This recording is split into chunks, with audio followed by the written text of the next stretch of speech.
¿Ya? Sí, ya, gracias. Ok, perfecto.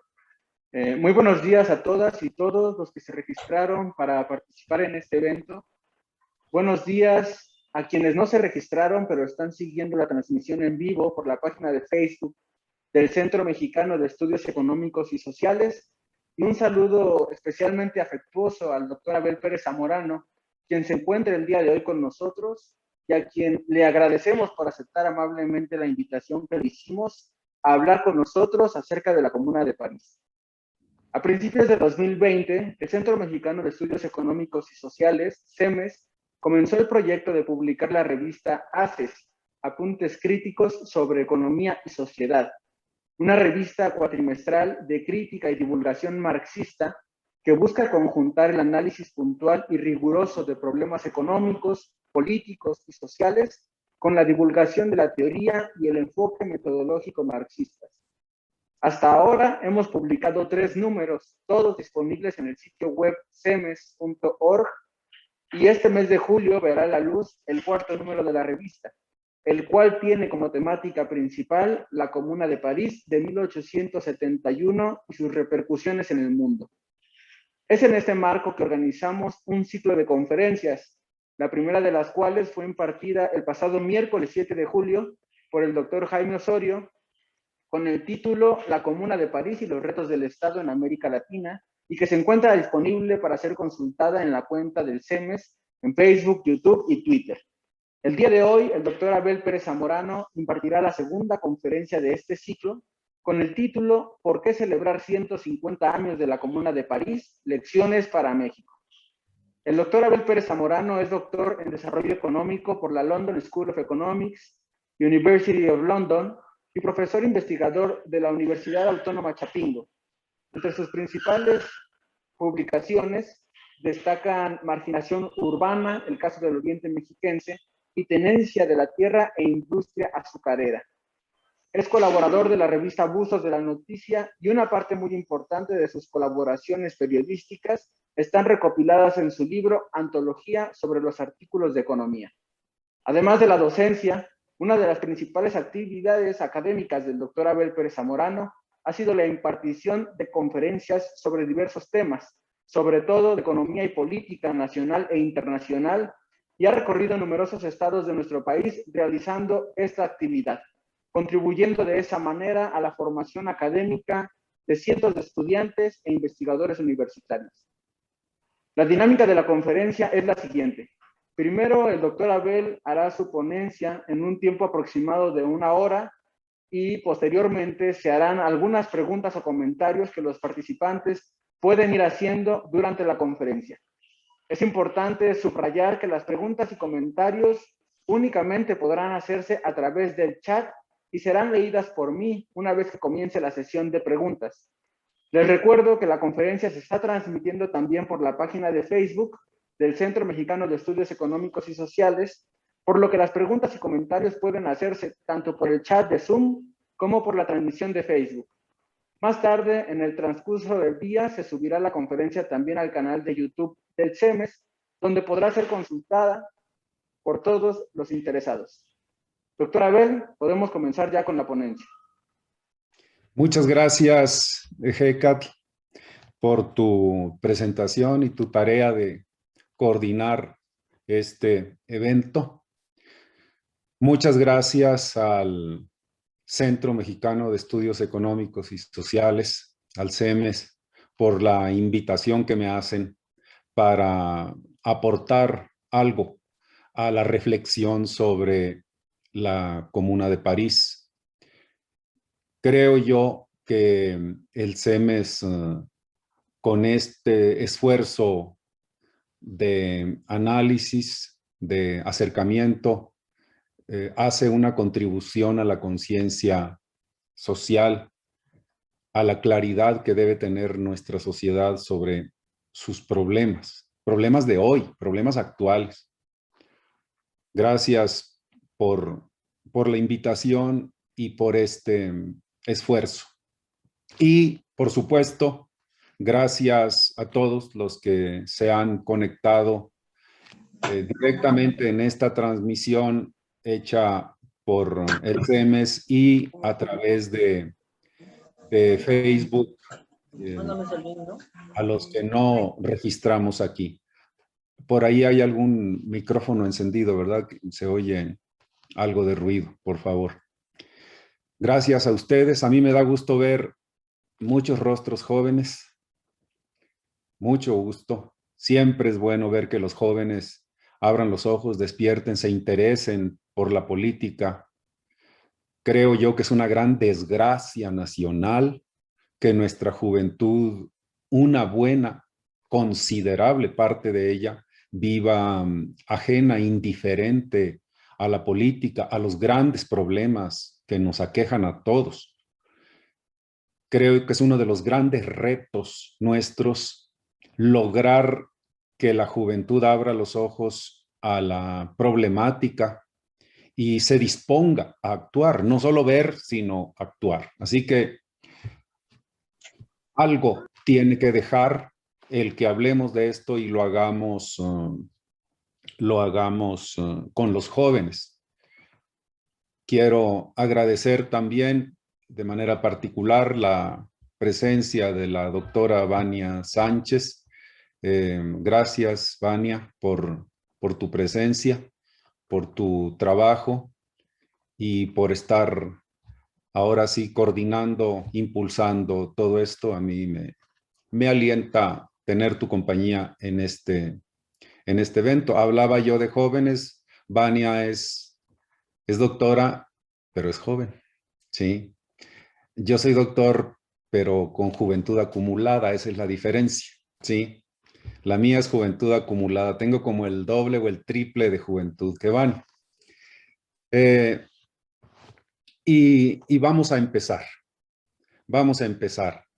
Yo quisiera de entrada decir que conviene trazar ciertos criterios para el análisis del fenómeno que hoy comentaré durante una hora. Parece que es el tiempo en el que se determina que desarrollemos todo el tema. Algunos criterios. Primero, yo quiero resaltar la necesidad de pensar, de conocer la historia. Porque alguien diría, bueno, ¿qué sentido tiene ahora en 2021 estar hablando de un acontecimiento que ocurrió en 1871, hace 50 años? Eso ya pasó hace mucho, ya es un asunto viejo, ya le cayó tierra. Y hay una tendencia, pienso yo, equivocada al menosprecio, a la minusvaloración de la historia.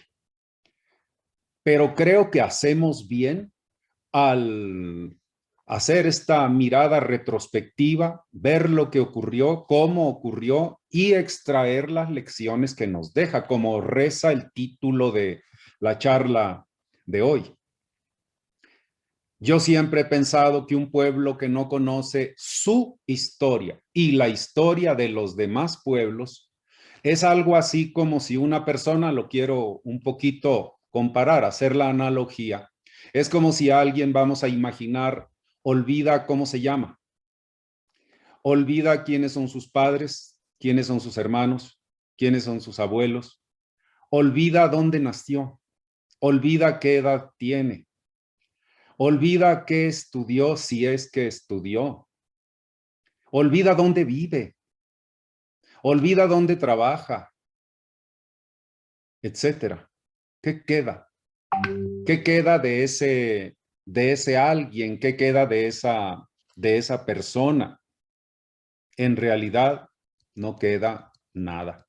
Solo queda, podríamos decir, un saco de huesos y músculos y tendones.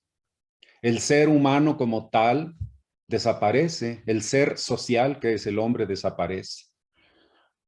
A eso equivaldría borrar la historia y que los pueblos se quedaran sin raíces, sin identidad, sin conocerse a sí mismos, sin experiencia y por lo tanto carentes de todo sentido de futuro, de proyecto, de cambio. Quien no sabe de dónde viene, no sabe, no puede saber a dónde va. Quien no sabe cómo llegó a donde está, no sabe cómo pasará de allí. Por eso es tan importante que visualicemos así las cosas. Primer elemento. Segundo, necesitamos entender los problemas de México no como fenómenos aislados en un país X, encerrado en sus fronteras, sino en el contexto global, determinados sus problemas por una realidad mundial que influye sobre él, para bien o para mal, de impulso o de jalón hacia atrás, como quiera que se vea. No es posible comprender plenamente y con toda profundidad los problemas de una nación si no se le estudia en su contexto de lo que ocurre en el resto del planeta. Todo lo que ocurra en otro país incide sobre nosotros, directa o indirectamente, con mucha intensidad o con poca, como quieran, pero no dejan de incidir. Por lo tanto, para comprender a México hay que estudiar el mundo. Vean qué paradoja. A algunos les resultará una cosa de locura. Si yo quiero conocer a México, ¿por qué tengo que conocer Francia en este caso? A veces hay quienes en una visión esquemática, lineal, así ven las cosas y se aplican a una parcela del conocimiento, encerrada, acotada totalmente y pierden toda la perspectiva. Por eso importa analizar el contexto global. Tercer criterio, llevo dos, tercer criterio, que es muy importante. Necesitamos analizar los fenómenos a través de la lucha de clases, a través de ese vidrio que es la lucha de clases. Quien pierde esa perspectiva, quien analiza desde el lado de la nación y solo de la cultura, etcétera, y pierde la visión clasista, anda extraviado. La lucha de clases, ¿qué clases están en pugna? ¿Quién tiene el poder? ¿Quién lo está buscando? ¿Qué clases están aliadas? ¿Qué clases están confrontadas? Solo ese es el hilo de Ariadna que conduce al verdadero científico, racional análisis de la problemática social. No hay que perderlo de vista. Y finalmente, cuarto, y ya para entrar directamente en materia, entender la Comuna de París implica por necesidad echar la mirada un poquito más atrás en la Francia de esa época para luego explicarnos qué representa la Comuna, porque de la otra manera, si solo siendo congruente con lo que dije hace un momento de que no podemos ignorar la historia, pues tampoco del hecho histórico que se llama la Comuna de París, podemos olvidar sus orígenes, sus raíces, de dónde viene el asunto. Así que, dicho esto, vamos adelante. Yo quiero decir, primero, circunscribiéndome solo a Francia, porque si no nos distraeríamos. La lucha de clases en Francia termina el feudalismo formalmente, como todos sabemos. Ninguna formación socioeconómica termina de un día para otro. Son procesos, pero pudiéramos decir que el hito que marca el fin del feudalismo en Francia es la revolución de 1789-93, de julio de 1789. En esa revolución, la burguesía francesa toma el poder y derrota la clase terrateniente, a la clase de la aristocracia, a la nobleza feudal. No la derrota totalmente, no muere de manera absoluta, porque todavía más adelante regresará, ustedes lo saben, en la restauración vuelve la casa de los Borbones, pero eso lo veo enseguida. Pero el golpe es más o menos definitivo. Luis XVI, el último rey, pudiéramos decir, formal, oficial de todo ese gran periodo, fue obligado a convocar a los estados generales a una especie de asamblea nacional. Y recordarán ustedes, lo comento para los que no lo recuerden, pero la mayoría lo sabe seguramente, precisamente eran la aristocracia terrateniente, el clero y el pueblo, los tres estados. Y como todos lo saben, en esa reunión, en esa asamblea, el pueblo se sentaba del lado izquierdo del teatro y la nobleza y el clero se sentaban del lado derecho. De allí vienen las expresiones del argot político de izquierda y derecha. Izquierda, el pueblo y sus intereses; derecha, las clases dominantes, las clases poderosas, enriquecidas. Cae Luis XVI, viene todo lo que ya saben, no me voy a detener demasiado porque el tema nuestro es la comuna. Y viene la República Francesa. Y tiempo después viene el imperio de Napoleón. Napoleón era cónsul ya de Francia y da el golpe de Estado en el año de 1799. En noviembre de 1799, Napoleón toma el poder mediante un golpe de Estado. Era el mes de Brumario en el nuevo calendario que había creado la Revolución. Era el día 18 del mes de Brumario. Por eso se le llama el 18 Brumario, que es el golpe de Napoleón I, de Napoleón Bonaparte. Y toma el poder. De esa manera pasa de ser cónsul a ser emperador, pero primero, antes de ser emperador, toma el poder. En 1804, Napoleón es coronado emperador. Napoleón representa a la burguesía. Napoleón es un adelantado, es un progresista.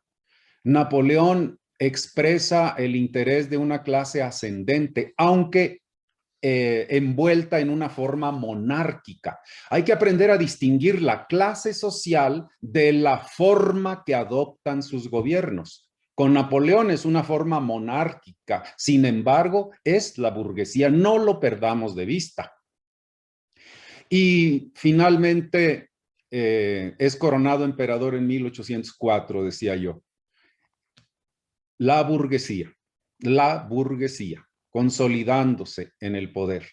Y desata todo un proceso de expansión de la burguesía en Europa, en las famosas guerras napoleónicas, va a dar hasta Moscú. Y en 1808 invade España y toma preso al rey Fernando VII de España. Fernando VII, hijo de Carlos IV. Carlos IV, ese de la estatua del caballito que todo el mundo conoce. Y al descabezar, para que vean ustedes, aquí está una primera evidencia de cómo los acontecimientos mundiales impactan sobre México. Al tomar preso al rey de España, a Fernando VII, descabeza al imperio español y esto se convierte en un detonante de las guerras de independencia en Hispanoamérica. Es decir, que Napoleón ayudó, contribuyó a la liberación de los países de América al descabezar el imperio español. Ahí podemos ver nosotros como un hecho nacional, don Miguel Hidalgo, la guerra de independencia, se ve influido favorablemente por la invasión francesa de España. Aquí tenemos un primer hecho que nos ilustra.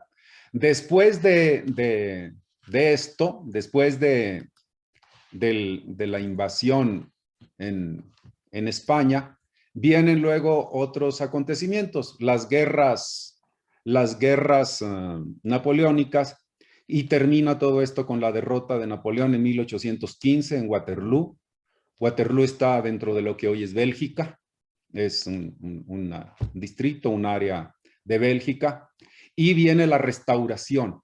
Ahí viene de vuelta otra vez la dinastía de los Borbones con Luis XVIII y en 1815. De 1815 luego viene otro rey y luego viene en 1830 la Casa de Orleans con Luis Felipe, llamado el rey burgués, así se le llamó, un hombre que representaba a las finanzas realmente. Otra vez vemos forma monárquica, pero contenido burgués, con Luis Felipe. Y son las rebeliones de 1830, 32.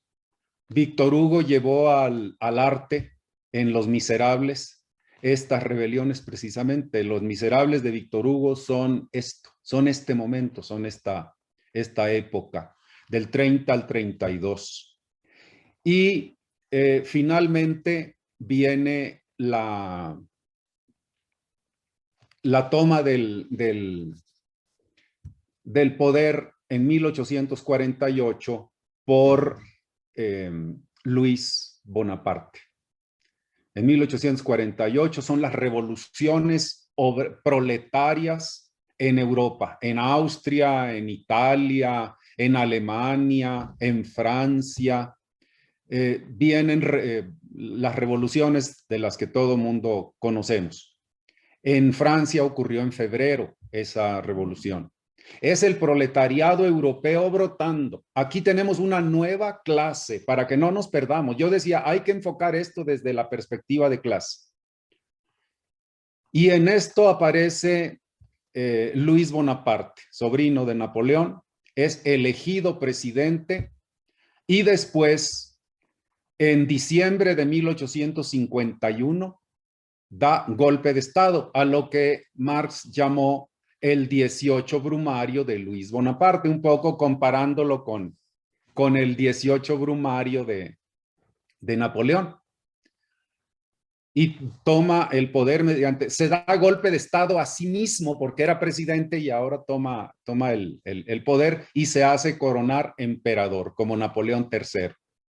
Ese Napoleón III, otra vez, es el que invade México en 1861.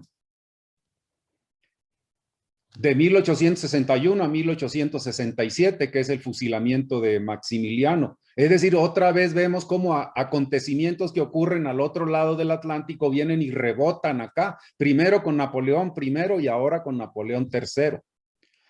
Y ese Napoleón III es el que participa, protagoniza la guerra franco-prusiana. Se enfrentan Francia y Prusia en la guerra así llamada que duró de 1870 a 1871. 70-71. Franco-prusiana, porque todavía es Prusia propiamente, todavía no es la Alemania que conocemos ahora. A raíz de ahí prácticamente surgió Alemania. Ahí está entonces, en la guerra franco-prusiana, ¿qué pasa? Pierde Francia, fue derrotado y además, para colmo, Napoleón III es hecho prisionero por Bismarck después de la batalla de Sedán. La batalla de Sedán es la batalla definitoria, pudiéramos decir así, del fin de la guerra franco-prusiana. Ahí Prusia derrota, pero estruendosamente al ejército francés y toma preso a Napoleón III. Napoleón III queda prisionero de Bismarck y miles de soldados franceses. De esta manera, el Segundo Imperio, que así se le llama, al de Napoleón III, el Segundo Imperio quedó descabezado y se genera una situación de vacío de poder que la burguesía francesa con otros personajes llena y aparece la famosa Tercera República. La Tercera República encabezada por Thiers. Muchos de ustedes habrán oído hablar. Era un historiador mentiroso, dice Marx, por cierto. Y Thiers se asume como presidente provisional, 1871-1873, Thiers.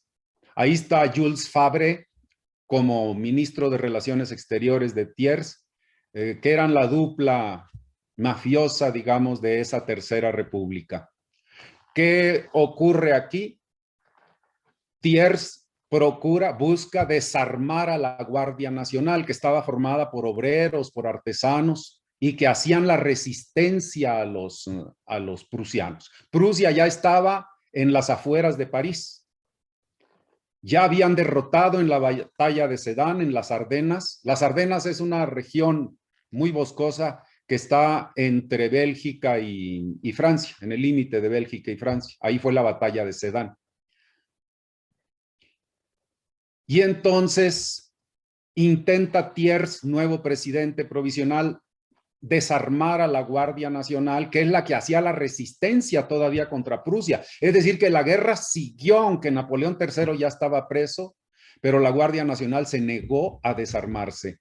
El pueblo armado se negó a entregar las armas y entonces se pronuncian y se convierten en un nuevo gobierno, un gobierno de obreros, un gobierno proletario. En marzo de 1871, el 28 de marzo de 1871, Sedan había sido en septiembre del 70. El 2 de septiembre de 1870 fue la batalla de Sedan. En marzo, los obreros de París desconocen a Thiers y se convierten en gobierno, un nuevo gobierno, pero en esta ocasión obrero. Y resisten a la invasión. Esa es la comuna. Así, en ese contexto, aparece la Comuna de París. Obviamente, Thiers la combate y Thiers traslada el gobierno de Francia a Versalles. El gobierno, la presidencia de su república, de la Tercera, la traslada a Versalles y desde allá conspiran para enfrentar y someter a la comuna. Y muy importante esto que sigue. Acababan de terminar una guerra, Francia y Prusia. El rey, el emperador Napoleón estaba prisionero de los prusianos, pues Prusia, Bismarck, en alianza con Thiers, se coordinan para someter a sangre y fuego a la comuna. Vean ustedes cómo se perdonan sus agravios facilito. Acababan de salir de una guerra, y una guerra, dicen que fue una guerra terriblemente sangrienta, la guerra franco-prusiana. Muy dura, una carnicería. Pues se perdonaron inmediatamente todos sus agravios nacionales. ¿Por qué razón? Porque tenían enfrente un enemigo común de clase. Vuelvo a lo que dije al inicio del criterio de clase. ¿Qué puede más? ¿El conflicto nacional o el conflicto de clase? El segundo. Es determinante el segundo. ¿Qué hace Thiers y qué hacen Bismarck? Se coordinan. Por ejemplo, dos evidencias. No me quiero detener mucho en esto porque necesito ir avanzando. Primera, Bismarck tenía varias decenas de miles de soldados franceses prisioneros. ¿Y saben qué fue haciendo? Los fue liberando para que fortalecieran al gobierno de Thiers en Versalles y crear una fuerza que pudiera aplastar a la comuna. Otra, tenía Bismarck controlado, cercado París prácticamente, y dejaba moverse a las fuerzas francesas de un lado a otro, paso libre, para que operaran y poder sitiar y someter a la comuna. Es decir, fue una pinza que hace Bismarck y que hace Thiers. Los que antes estaban en guerra, ahora de la mano para someter al proletariado. Esta es una gran enseñanza que nos deja la comuna. ¿Cómo se olvidan agravios cuando hay un enemigo de clase al frente? El enemigo de clase común unifica a las fracciones de la otra clase. Las fracciones de la clase burguesa, ya sea al interior de una nación o en diferentes naciones, pueden estar en pleitos, pero son pleitos entre ellos, son pleitos entre familia. Y lo vemos aquí en México, luego entre los partidos políticos que se dicen y se sacan la lengua unos con otros. Ah, pero cuando aparece un enemigo de clase, entonces es una verdadera maravilla la forma tan automática en que se juntan para hacer frente al enemigo de clase. Eso pasó con la comuna. Eso se vio en la comuna. Eso es muy importante que nosotros lo aprendamos, que nosotros lo destaquemos en este análisis que estamos haciendo. Quiero decir, por otro lado, que la comuna, todavía refiriéndome al gobierno de la comuna, un hecho que destaca. Solo el 43% de los comuneros eran seguidores de Marx. Solo el 43%, ¿eh? Es decir, no eran mayoría. La comuna estaba integrada políticamente, socialmente, era obreros, socialmente, pero ya por filiación política estaba integrada principalmente por seguidores de Proudhon, Pierre Proudhon, y por seguidores de Blanqui. No confundir a Blanqui con Blanc. Son dos apellidos que mucha gente confunde. Blanqui es una cosa y Blanc era un pillo. Y Blanqui es un luchador equivocado, con una visión conspirativa, etcétera, pero un luchador sincero. Eran blanquistas la mayoría y prudonianos. Ellos hacían mayoría.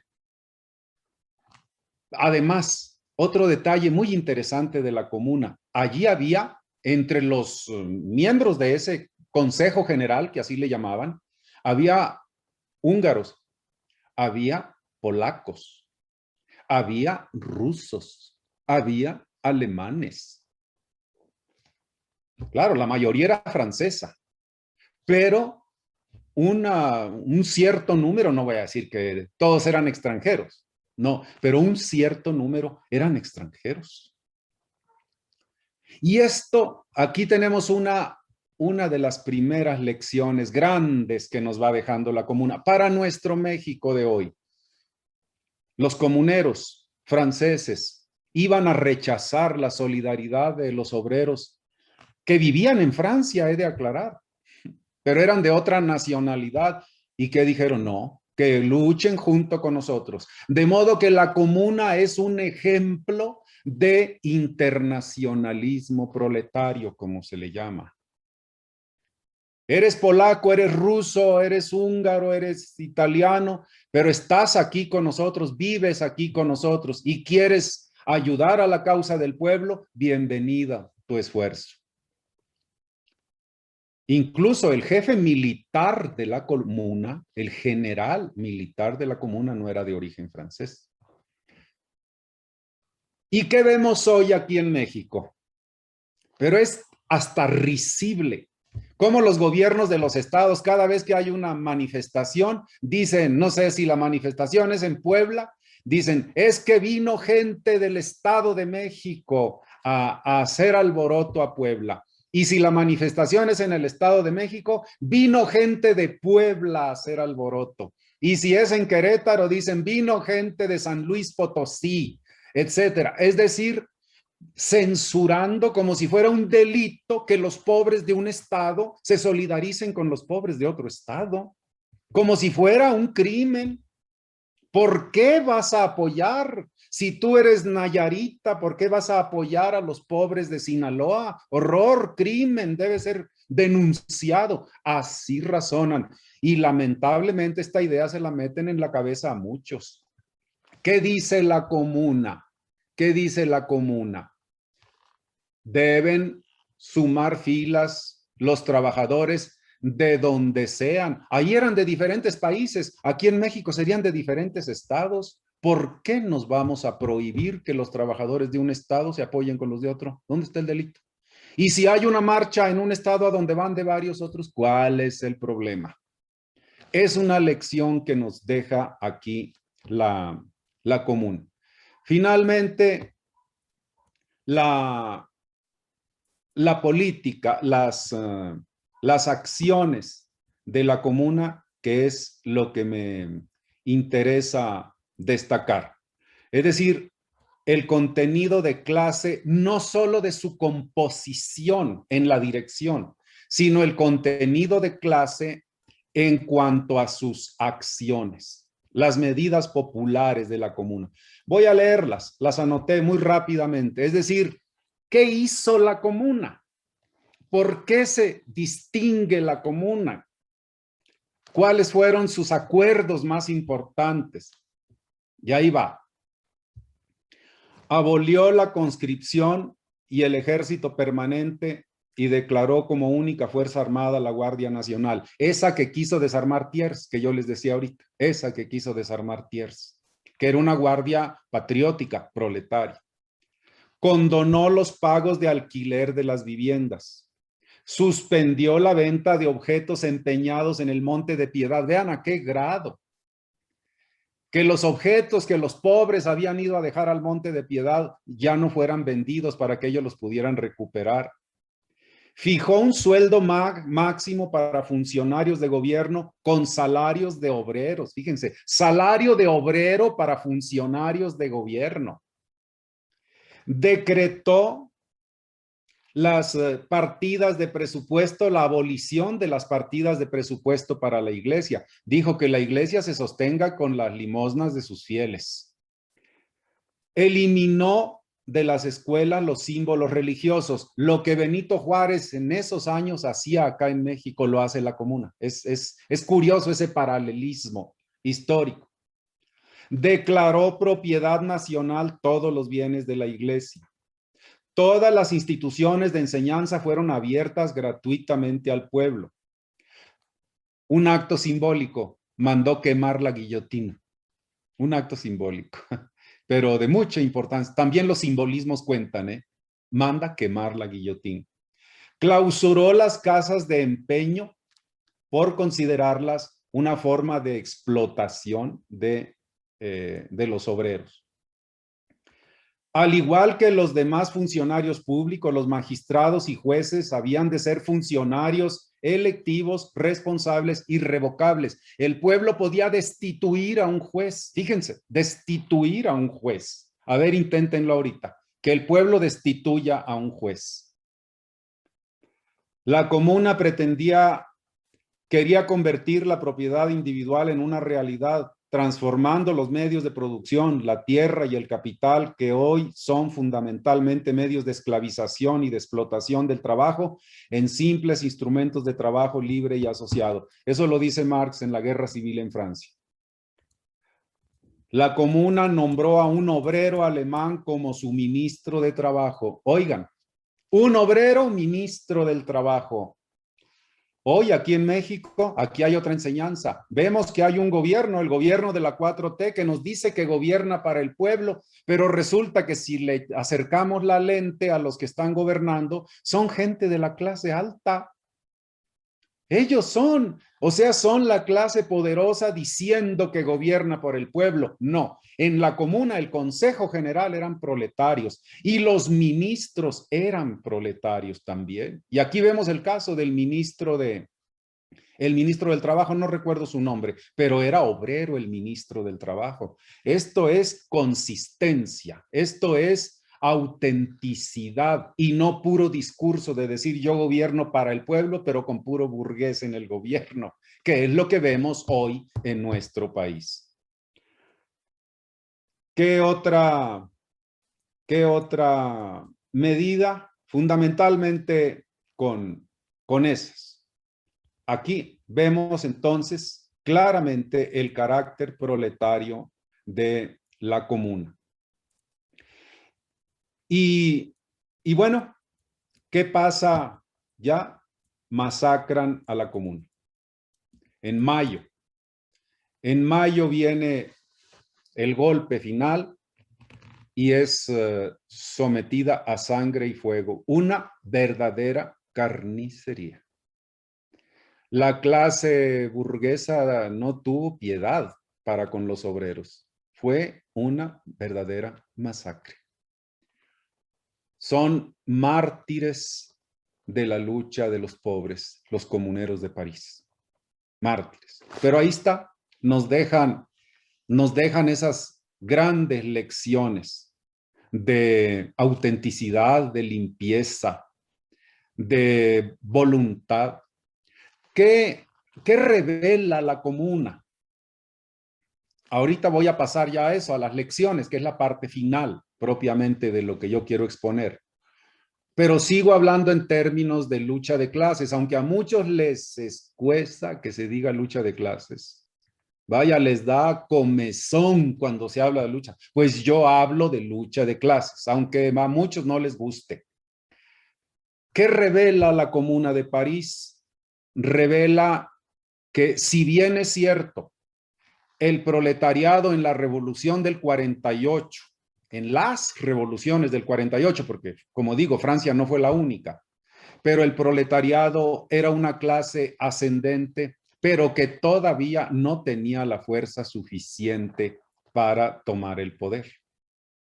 El propio Marx, en la Guerra Civil en Francia, recomiendo mucho a quien no la haya leído, les recomiendo, quien quiera conocer a profundidad la Comuna de París, lea la Guerra Civil en Francia. Marx la escribió en 1871.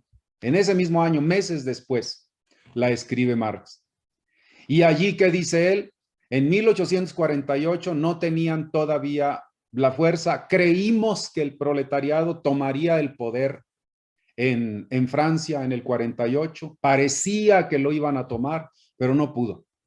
Finalmente el proletariado hizo la revolución y la burguesía se quedó con ella. En concreto, Luis Bonaparte, a la cabeza, quiero decir, a la cabeza. Y después los Thiers, como ya vimos, y todos ellos. Es decir, no podía. Pero ¿cuál es la diferencia cualitativa entre el 71 y el 48? Que en el 71 el proletariado enseña músculo. Ya se ve que la clase obrera va madurando, va creciendo numéricamente, se va compactando política, ideológicamente. Ya es capaz de tomar el poder, aunque se lo quitaron, aunque fue derrotada. Pero es un chispazo histórico de que una nueva clase aparece en la palestra política en el mundo.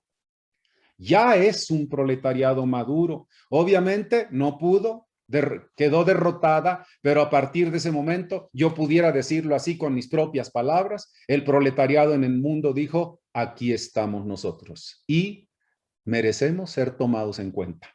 Todos los políticos del mundo tienen que echar cuentas considerando que aquí estamos. Eso indica la comuna. Es una muestra de presencia, de viabilidad política, que por lo pronto no se hizo real. Pasó mucho tiempo hasta lo que hoy estamos viendo en el caso de China, por ejemplo, ¿no? La toma del poder por el proletariado en China. Y otros países en donde hoy el proletariado gobierna, en Vietnam, etcétera. No me voy a detener mucho en eso. Esto entonces es el contenido de clase y la lección grande que deja la Comuna de París. ¿Qué otra lección importante deja?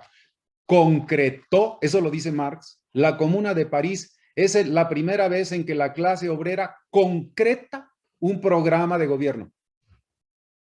Qué cosa, ¿eh? Esto es de la mayor trascendencia, porque hasta entonces se venían planteando las cosas en términos generales. Un proyecto, un gobierno, el análisis teórico, pero la comuna viene y dice, señores, tenemos el gobierno, ¿qué vamos a hacer con él? Y se plantea 1, 2, 3, 4, 5, etcétera. Es decir, le dio concreción a lo que podría ser un gobierno proletario. Y conste que yo solo enumeré una lista breve de puntos, pero hay más. Hay muchos más que seguramente varios de ustedes conocen. Darle concreción a su política, una política de clase expresada en acuerdos concretos, precisos, marca a la comuna y le da un significado nuevo, que después, años después, en la Revolución de Octubre aparecería concretado a un nivel más profundo, más completo en la toma del poder por Lenin en la Revolución del 17. Es decir, si se dan cuenta, espero que estén captando la idea, si se dan cuenta, estos movimientos marcan una relación de continuidad. Sí es cierto que hay nodos históricos, yo no sé si se le pueda llamar así, pero yo así le llamo. Ya los académicos verán cómo se llama. Nodos históricos, momentos clave en la historia, que parecieran hechos desconectados. ¿Qué tiene que ver la Revolución Francesa con la coronación de Napoleón, con la restauración de los Borbones, con el rey burgués Luis Felipe, con la elección del 48, con el golpe de Estado de Napoleón III, con la guerra franco-prusiana, como si fueran cosas descoyuntadas. Pero así no se debe analizar la historia. La historia se debe analizar con una relación de continuidad. Un fenómeno tiene su explicación en el anterior y es en el anterior y es en el anterior. Recuerden aquel viejo principio de los griegos: nada surge de la nada. Nada surge de la nada y nada se convierte en nada.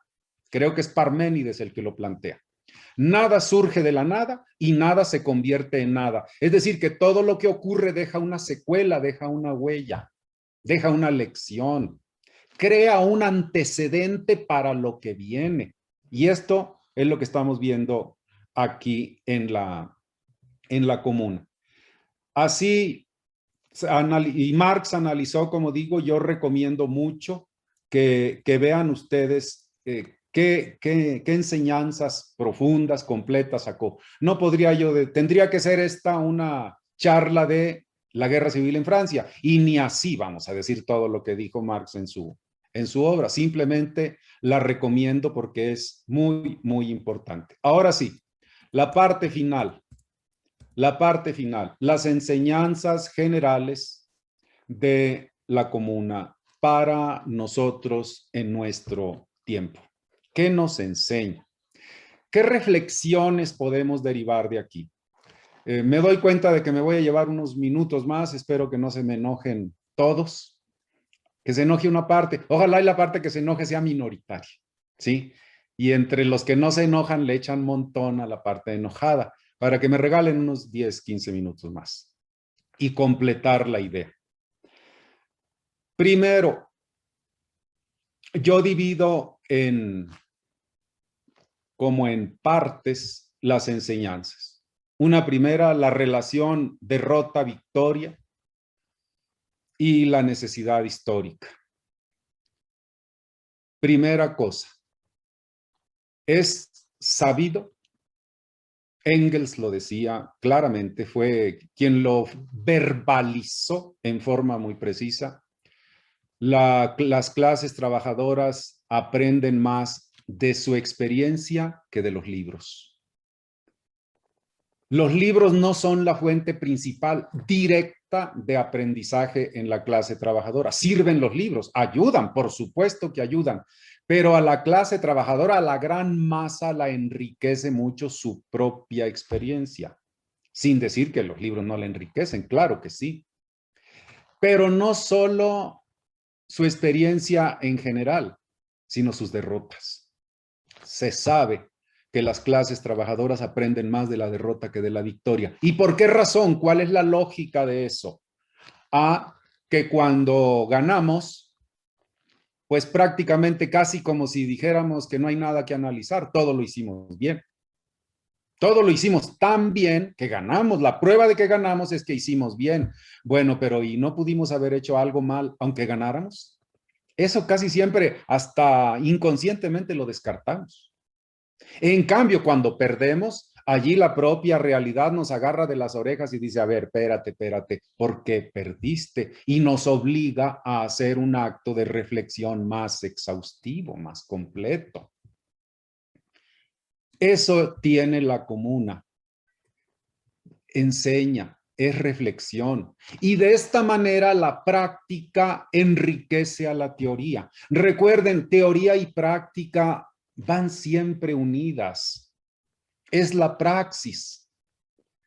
De modo que la teoría es corregida, precisada, enriquecida por la práctica.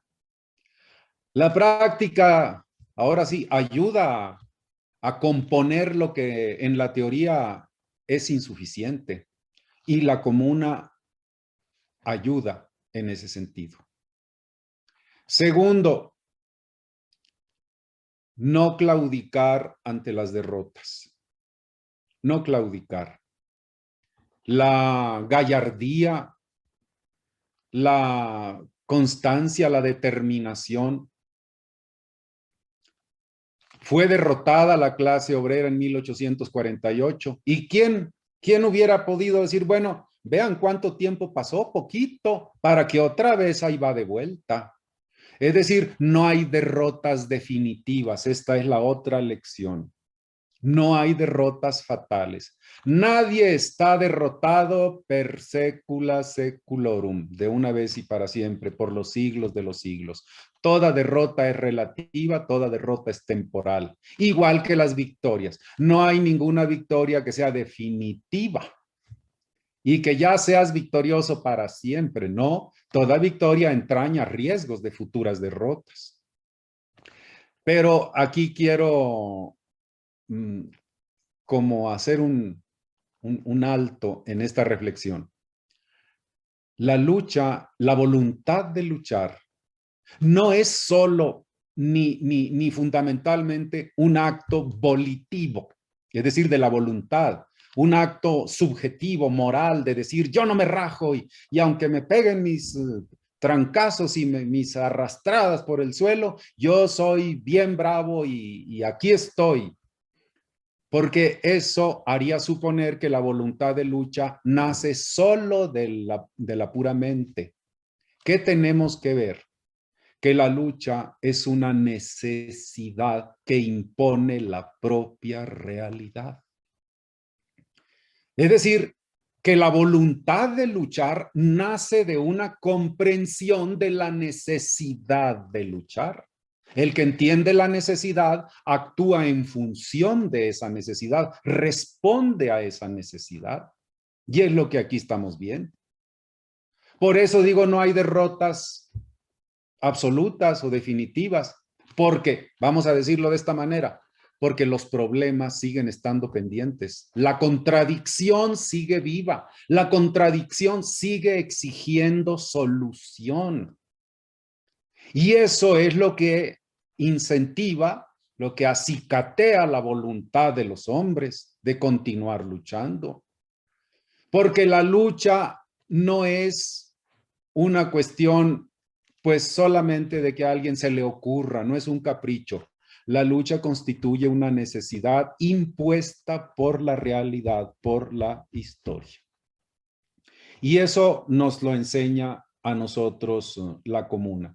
No claudicar ante las derrotas, no hay derrota definitiva, no hay derrota total, e interpretar la realidad y ver que hace falta seguir luchando, que los problemas siguen sin resolverse y demandan solución, y además aprender de la experiencia pasada.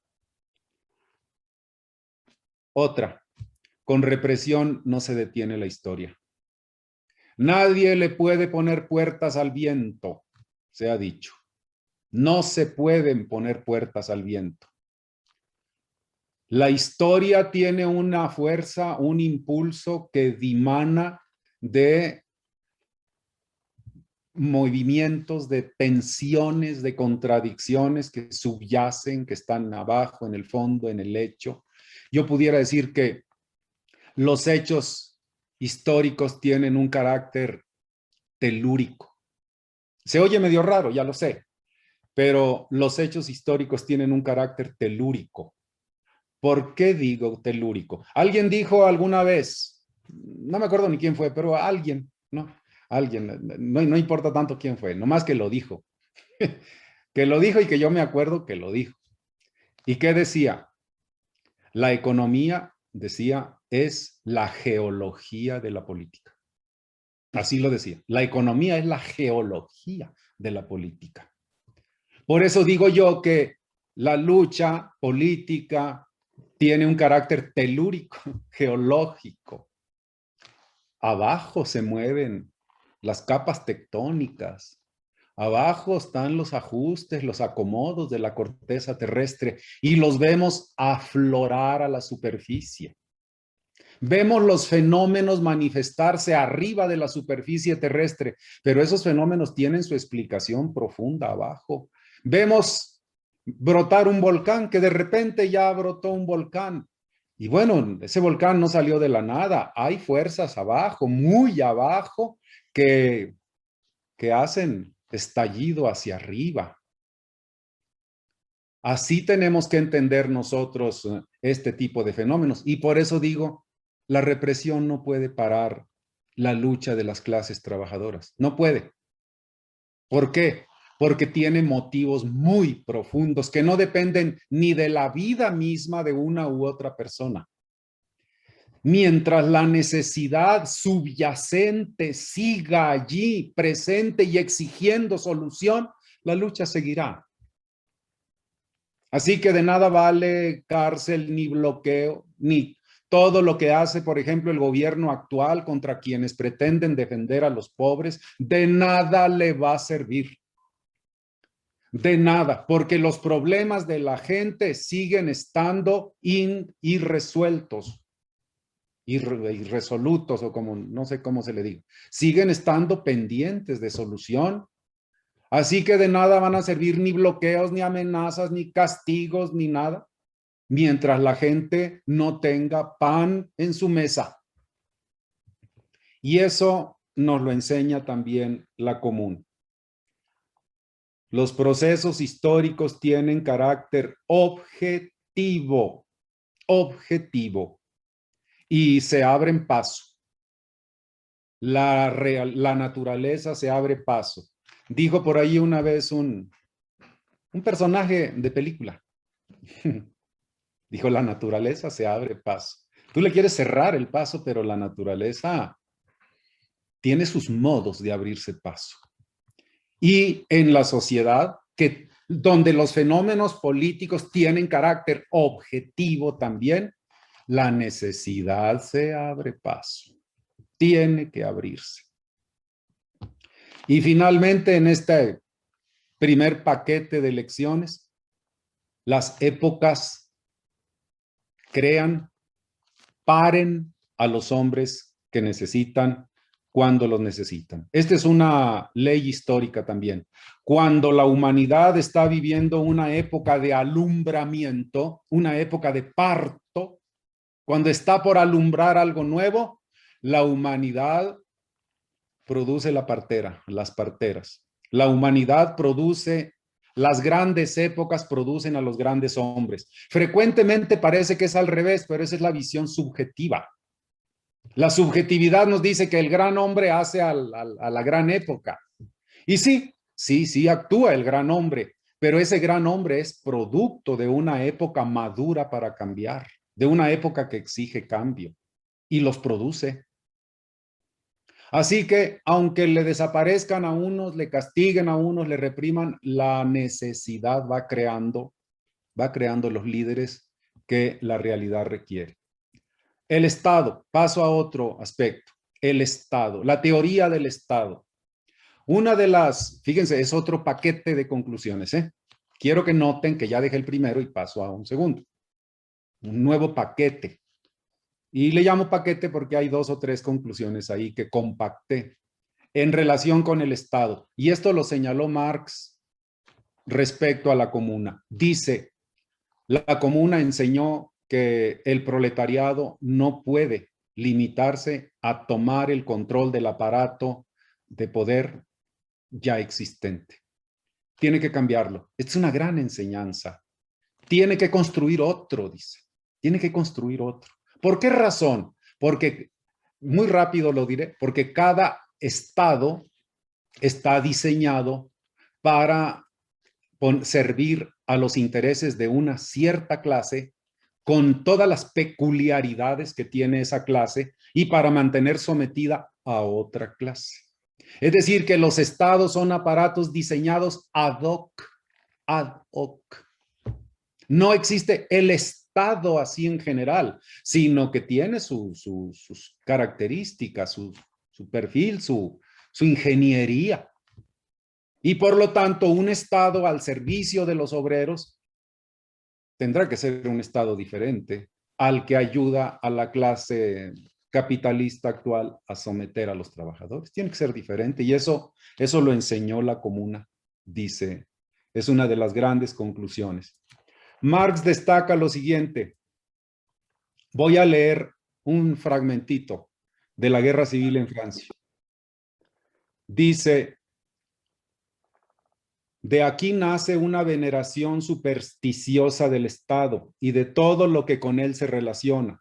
Veneración supersticiosa que va arraigando en las conciencias con tanta mayor facilidad cuanto que la gente se acostumbra ya desde la infancia a pensar que los asuntos e intereses comunes a toda la sociedad no pueden gestionarse ni salvaguardarse de otro modo que como se ha venido haciendo hasta aquí, es decir, por medio del Estado y de sus funcionarios bien retribuidos.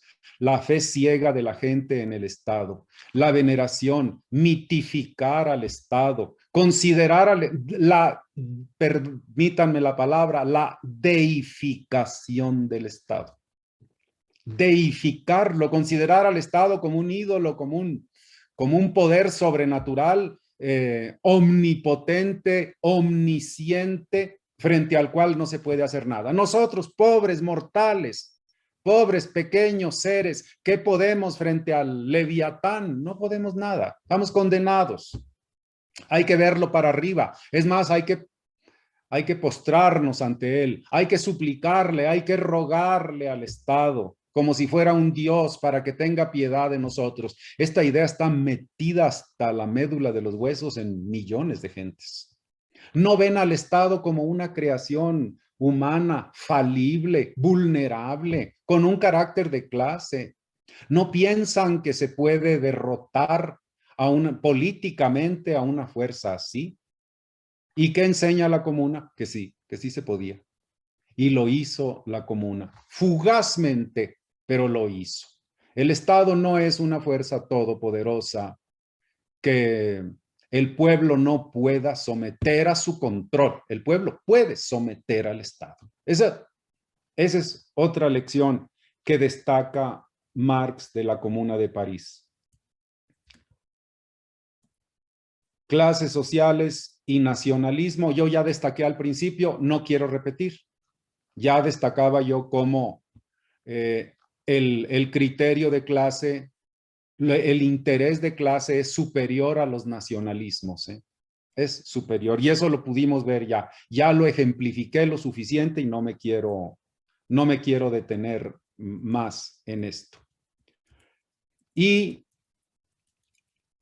por último, una conclusión final. Me llamó mucho la atención dos conclusiones puntuales que ya con esto termino. Solo porque lo puso allí Marx en su estudio de la Guerra Civil en Francia. Se me hicieron muy ilustrativas y no lo voy a decir yo en mis palabras, pudiéndolo decir en palabras de él. Dice: en todas las revoluciones, al lado de los verdaderos revolucionarios, fíjense ustedes qué filosofía, figuran hombres de otra naturaleza. Al lado de los verdaderos revolucionarios figuran hombres de otra naturaleza, dice. Otros simples charlatanes que a fuerza de repetir año tras año las mismas declamaciones estereotipadas, fíjense, declamaciones estereotipadas contra el gobierno del día, se han agenciado de contrabando una reputación de revolucionarios de pura cepa. Después del 18 de marzo salieron también a la superficie hombres de estos y en algunos casos lograron desempeñar papeles preeminentes. En la medida en que su poder se lo permitía, entorpecían la verdadera acción de la clase obrera, lo mismo que otros de su especie entorpecieron el desarrollo completo de todas las revoluciones anteriores. Constituyen, oigan lo que dice, un mal inevitable. Constituyen un mal inevitable. Con el tiempo se les quita de en medio, pero a la comuna no le fue dado disponer de tiempo. Vean. Es decir, él ve que al interior mismo de la comuna existen contradicciones, existe heterogeneidad. Es decir, él no idealizó la comuna, no la vio como un todo químicamente puro, sino que se daba cuenta que allí había otros factores y por eso deja escrito eso. Y que tiene, vaya, es de una vigencia total, admirable. Y una última, y con esto concluyo. Habla de la delincuencia. Para mí fue una impresión muy sorprendente lo que dice sobre la delincuencia y que tiene que ver con nuestra realidad actual. Dice aquí, ya no había, relata de cómo estuvieron las cosas entre marzo y mayo, que dura la comuna, en el ambiente de la seguridad pública, de la delincuencia y todo eso. Y vean lo que dice. Ya no había cadáveres en el depósito, ni asaltos nocturnos, ya no había asaltos. Ni apenas hurtos, ya no había hurtos. Por primera vez desde los días de febrero de 1848, recuerden que yo les dije que fue en febrero cuando estalló la Revolución del 48 en Francia, se podía transitar seguro por las calles de París. Entiendo que más o menos como por las calles del centro de la Ciudad de México, una cosa por el estilo, ¿no? Se podía transitar seguro por las calles de París y eso que no había policía de ninguna clase, fíjense. Y eso que no había policía. Esto lo está diciendo Marx en la Guerra Civil en Francia. Ya no se oye hablar, decía un miembro de la comuna, de asesinatos, robos y atracos. Diríase que la policía se ha llevado consigo a Versalles a todos sus amigos conservadores. O sea, toda la delincuencia se fue a Versalles. Se fue a Versalles con el gobierno con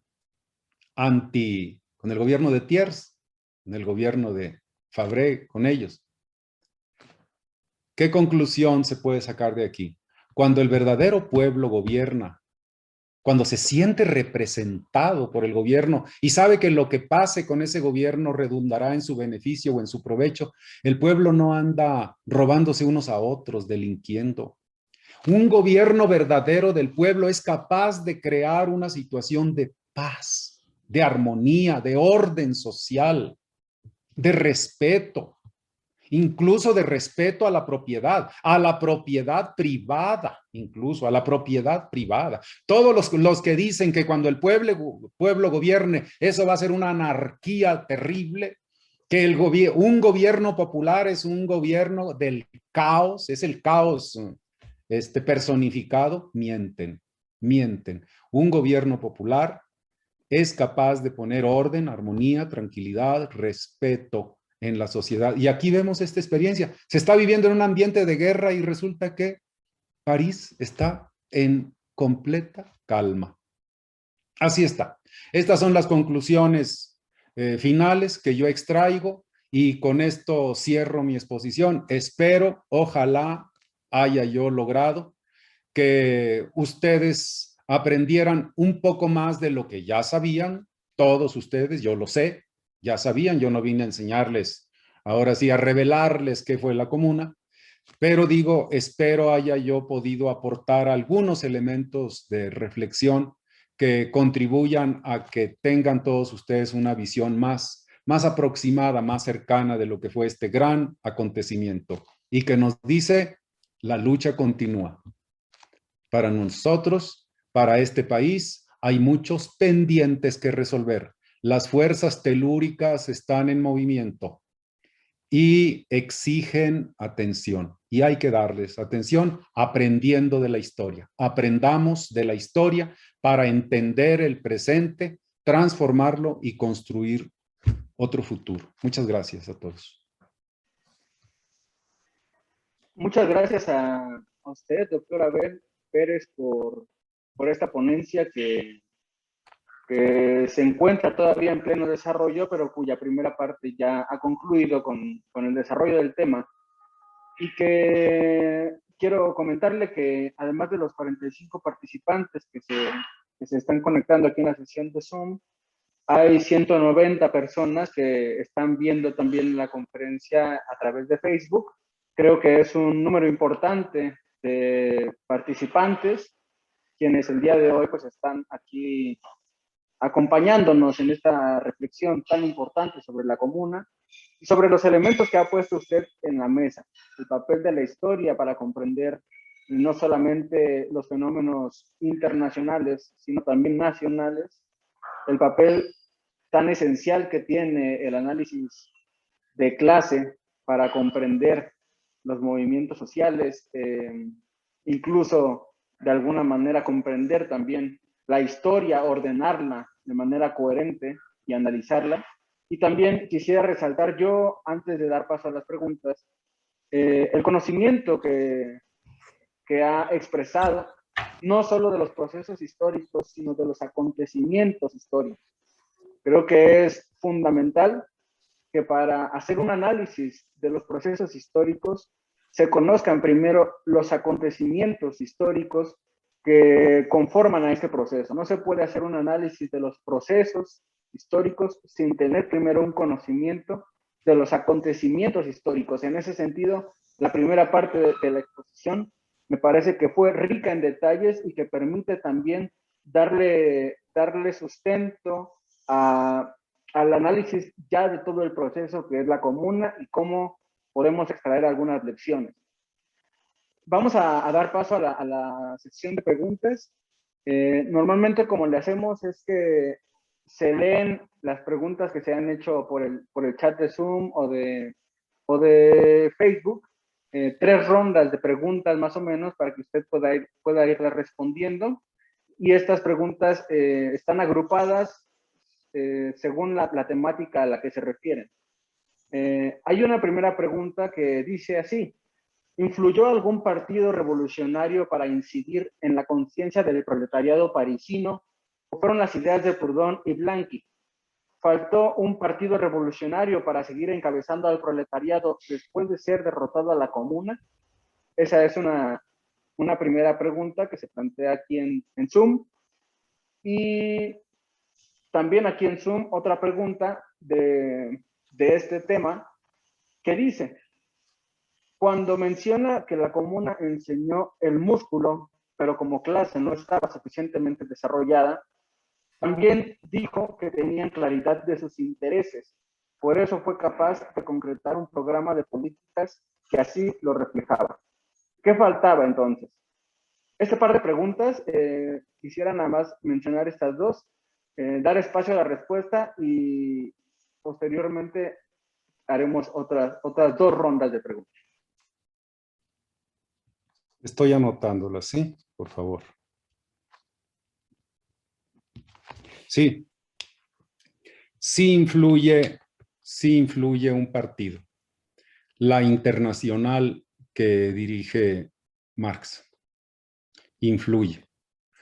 Numéricamente, decía yo, son el 43% del Consejo General de la Comuna, numéricamente, pero obviamente ustedes pueden ver que eso da un peso importante. Le da una orientación ideológica a la comuna, guiada por el pensamiento de Marx, esos primeros marxistas que aparecen aquí.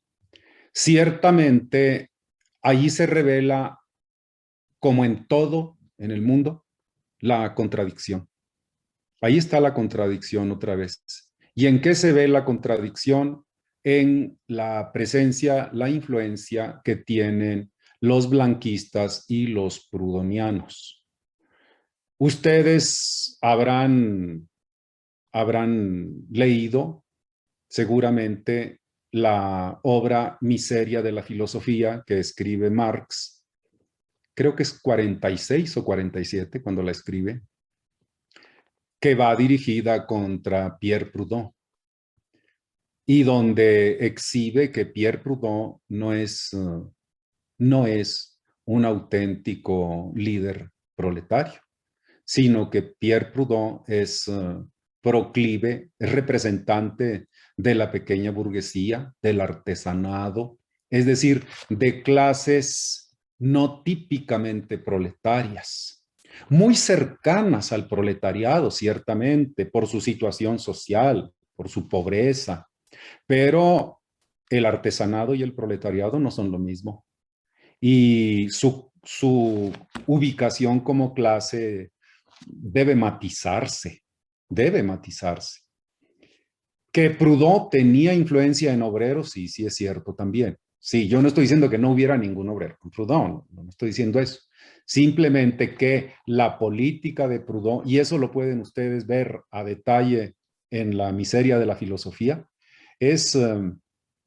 no conduce a lo que Marx visualizaba como el futuro de la clase obrera, de la lucha de la clase obrera.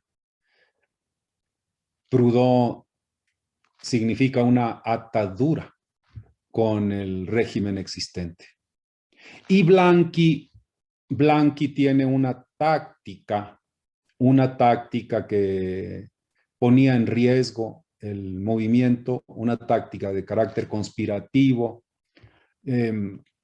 Blanqui es un hombre muy echado para adelante, vamos a decirlo en términos coloquiales, pero en donde faltaba más cálculo, más lógica, más frialdad en el análisis. Blanqui representa mucho un cierto voluntarismo en la lucha. Eso así pudiera decir yo. Hombre de buena fe, pero muy ganado por su voluntarismo. Y el voluntarismo no es propio de la lucha obrera. El voluntarismo se acerca más a la pequeña burguesía. Un luchador obrero debe tener paciencia, prudencia, saber medir los tiempos, saber calibrar la situación, las posibilidades reales de sus acciones, porque de lo contrario se expone y expone a muchos. Entonces, esta pregunta me permite mostrar el carácter dialéctico de la comuna. Es decir, la comuna encierra contradicciones. Si no tanto de carácter de composición social, sí más de carácter ideológico, político. Y Marx hizo su parte, Marx hizo la suya, incluso y Engels también. Es más, hay una anécdota que cuentan de que la mamá de Engels se le enojó por sus pronunciamientos sobre la comuna. Eso cuentan por ahí los biógrafos, que lo mandó regañar, pero dijo Engels que, ay, perdóname, pero yo estoy en mi onda y sé lo que estoy haciendo, dicho en otro lenguaje. Ellos estuvieron atentos, vigilantes, aconsejando, y después dándole ánimo, y no solo eso, y aquí incluso viene la otra pregunta también, después de la comuna, recibiendo a los comuneros exiliados, ayudándoles, atendiéndolos, viendo por sus necesidades domésticas, incluso de vivienda, de medicina, de ropa, de comida, así. Es decir, porque la comuna fue no solo la represión ahí, sino la persecución posterior. Y ellos con la Internacional ayudaron a este esfuerzo. Y fueron siempre una mano solidaria para los derrotados, una mano amiga que ayudaba. Y sí tenían claridad, sobre todo los que habían estado, que habían abrevado en las ideas de Marx, tenían claridad. Pero ¿qué faltó? Decía aquí dice la pregunta. Yo pudiera decir, guiándome un poco por esta por lo que dice la guerra civil en Francia. Hay otra obra, les comento, Engels escribió una introducción a la guerra civil en Francia. La recomiendo mucho, mucho. Es una síntesis muy, muy bonita de lo que hemos dicho aquí. La introducción de Engels a la guerra civil en Francia y el artículo escrito por Lenin mucho tiempo después sobre las enseñanzas de la comuna, que así se llamó, las enseñanzas de la comuna. Y ahí queda, en estos tres escritos queda más clara la situación. ¿Qué falta o de qué adolece la comuna? Bueno, primero ya dije estas contradicciones que sí pesan, sí influyen, ya expliqué eso, pero la otra es más de fondo. El proletariado sí ya era capaz de mostrar fuerza, aunque fuera local en París, no pudo expandirse a toda Francia, no pudo. No pudo generar réplicas en las demás provincias o departamentos de Francia. Porque si bien es cierto el proletariado podía ya tomar el cielo por asalto, de todas maneras su desarrollo numérico, cualitativo, no era todavía el suficiente. Es decir, que aquí estamos ante un problema de evolutivo, un problema histórico, que es un poco lo que pasó, digo, medio forzada la comparación, ya sé, pero con lo que pasó aquí en México en la Revolución Mexicana. ¿Qué era el proletariado en México? Aquí no eran la mayoría, ni de lejos la mayoría, y eso determinó mucho tanto la mentalidad del obrero como su peso político, ¿no? El no ser la mayoría y el no tener la compactación necesaria sí crea una situación de debilidad. Entonces, estamos hablando en efecto de una contradicción, fuerza que sí se manifiesta, pero además debilidad determinada por la época en que se está viviendo todavía. Otro par de preguntas que se refieren sobre todo a las tareas del Estado después de una revolución. La primera dice así: se habló durante la exposición de que es necesaria la reestructuración del Estado cuando cambie de clase social en el poder. ¿Cómo sería? ¿Cuál sería la estructura de un Estado, si así se le puede nombrar, del pueblo? Esta es una primera pregunta. Y otra pregunta relacionada también con este tópico dice así: una de las características centrales de la comuna fue su profundo carácter democrático. Cambió el ejército por milicias populares, socializó la producción económica y sometió a elección los cargos administrativos. En cierto modo, la comuna trasladó el poder real al pueblo, reduciendo el Estado a la administración democrática de los bienes públicos. Sin embargo, esa misma virtud parece haber sido una de sus debilidades, pues ese mismo carácter democrático vino de la mano con cierta falta de organización central y con la ausencia de una estrategia de defensa estatal, lo que facilitó el derrocamiento de la comuna. Sigue. La enseñanza parece clara. La formación de un gobierno proletario debería venir de la mano con la formación de un aparato estatal propiamente dicho, un aparato con ejército y administración profesionales. Sin embargo, esta centralización acarrea un riesgo de enajenación del propio Estado, creando sus propios intereses y anulando de facto el poder popular. ¿Cómo se puede solucionar este problema? Profundizar un gobierno popular, democrático y revolucionario, con la formación de un Estado fuerte, capaz de defenderse de agresiones. Eso es. Sí. Es este par de preguntas y ya nada más, después de la respuesta, vendría otras 3 preguntas para finalizar la sesión. Correcto.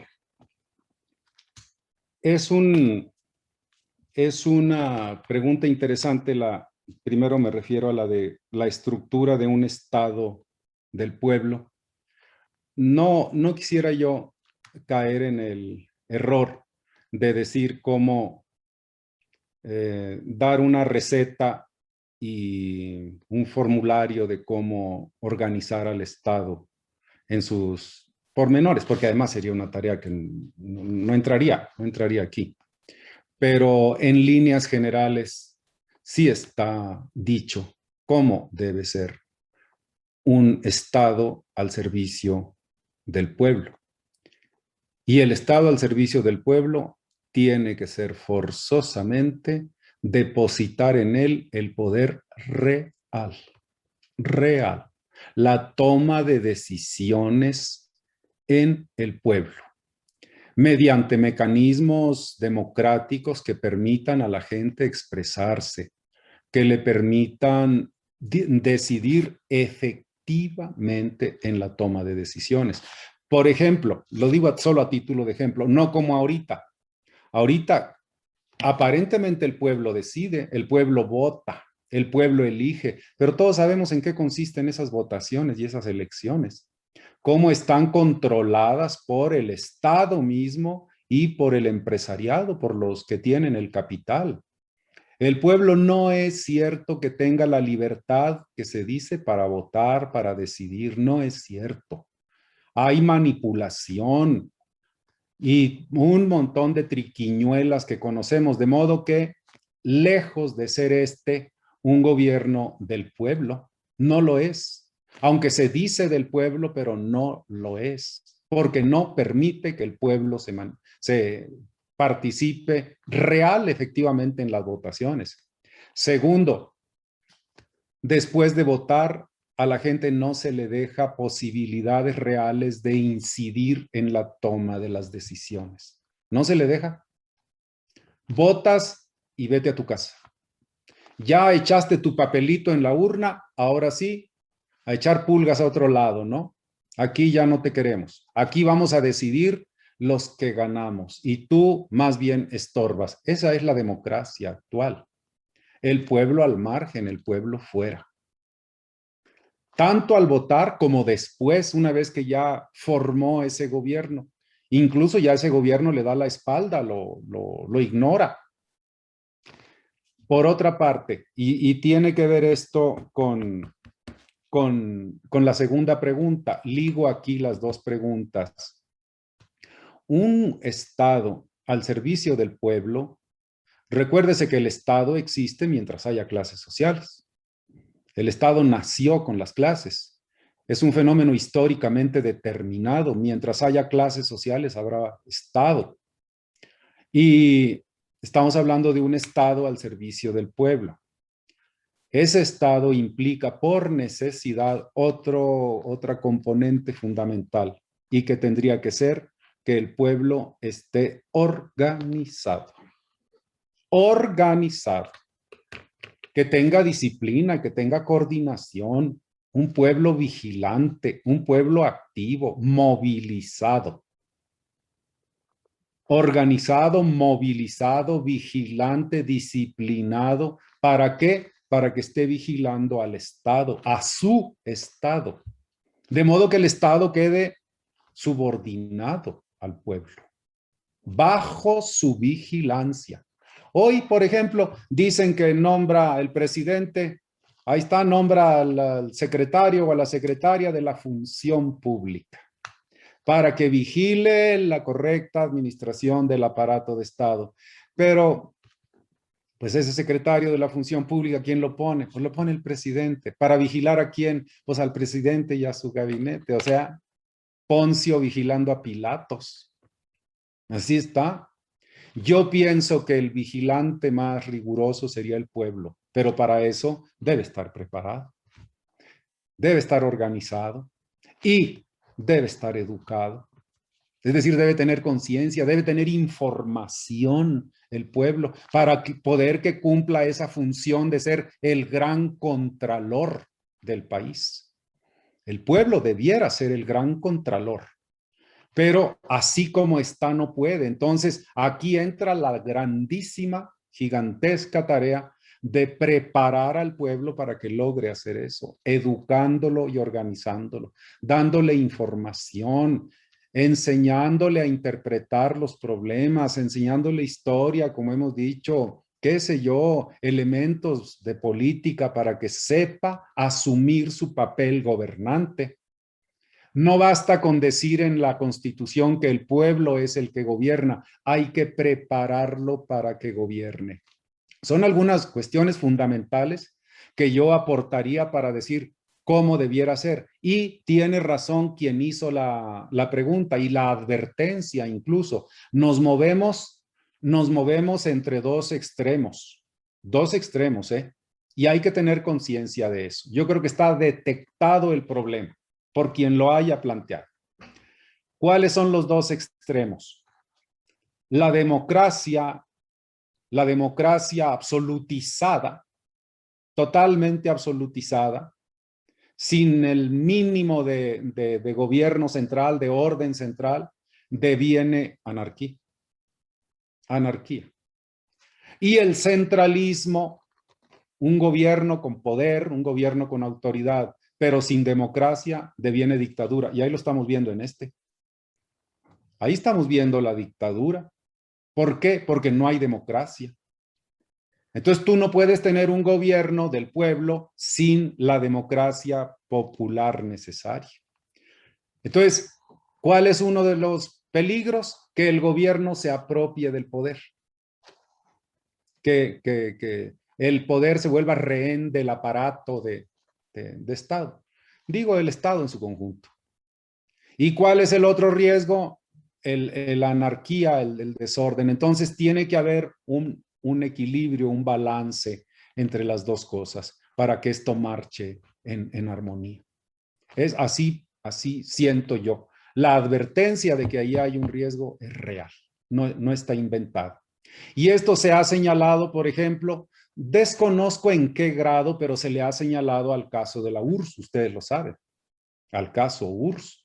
Es decir, en qué medida en la URSS se dio este corrimiento, voy a decirlo así, un corrimiento del poder del pueblo hacia el aparato de Estado. Es decir, en qué medida el pueblo perdió el control del poder real.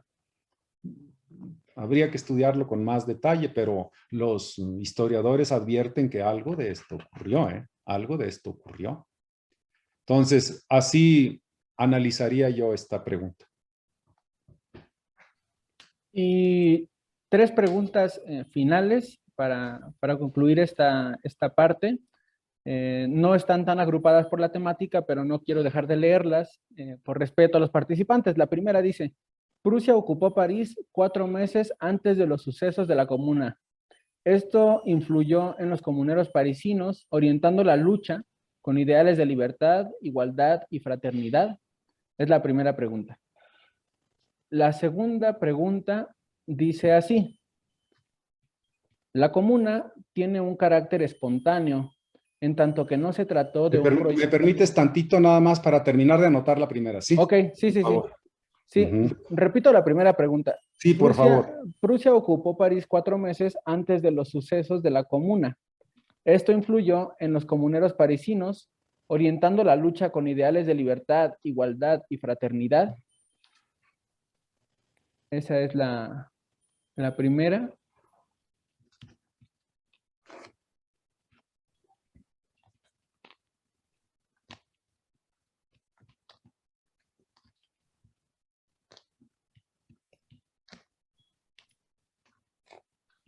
Sí, adelante. La segunda pregunta dice así: la Comuna tiene un carácter espontáneo, en tanto que no se trató de un proyecto bien planificado, pero no lo fue si se considera el contexto que presionaba, entre comillas lo ponen, para la instauración de un Estado obrero. ¿Qué lecciones deja la experiencia de la Comuna para la lucha organizada, para la creación de un partido que logre nutrirse de las principales demandas del pueblo y se coloque como vanguardia del mismo pueblo?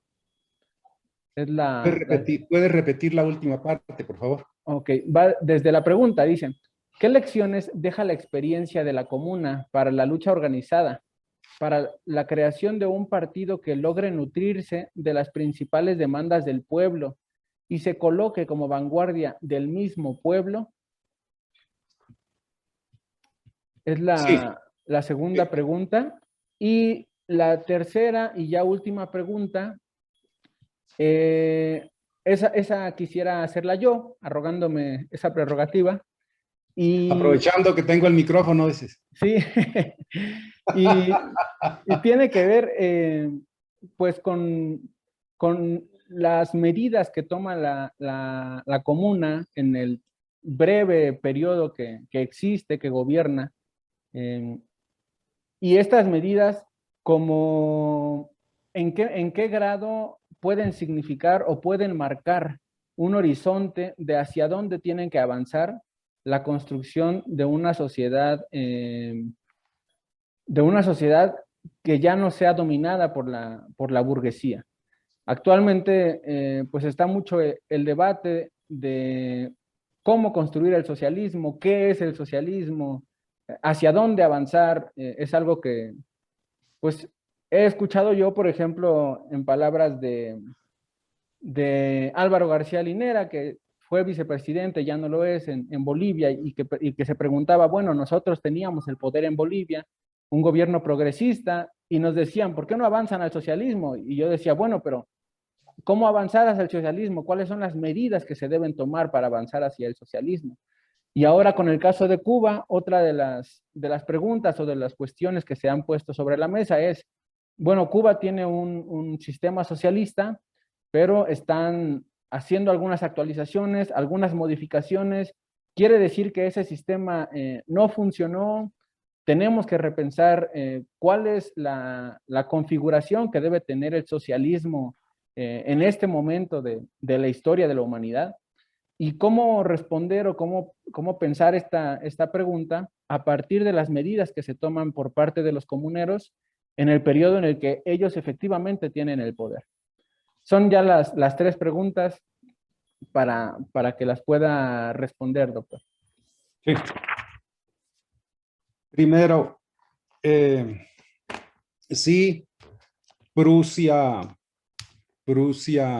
toma París antes de la Comuna. Recuerden qué decía yo ahorita, la batalla de Sedan, que es la batalla que marca, ahora sí, el parteaguas que marca el desenlace de la guerra franco-prusiana, es en septiembre. En septiembre, cuando toman preso al emperador. Mucha gente dice que por qué el emperador tenía que andar allá en el frente de batalla, pero es cierto, allá andaba. Allá andaba y eso facilitó que lo agarraran. Recuerden, solo lo comento pues porque les ha de servir. Finalmente, después de todo esto, Napoleón III fue liberado por los prusianos y se fue a refugiar a Inglaterra, Napoleón III. Entonces, sí, los prusianos ya están a las puertas de la ciudad, a las puertas, desde antes. Y esto atizó en la clase trabajadora, en la auténtica clase, en el auténtico pueblo, un sentimiento de profundo patriotismo. Patriotismo. Y aquí entra, yo les decía, hay el articulito ese pequeño, son 4 páginas, 5, de las enseñanzas de la comuna, donde dice que la comuna tuvo una doble tarea, dijo Lenin a este respecto. La comuna tuvo una doble tarea.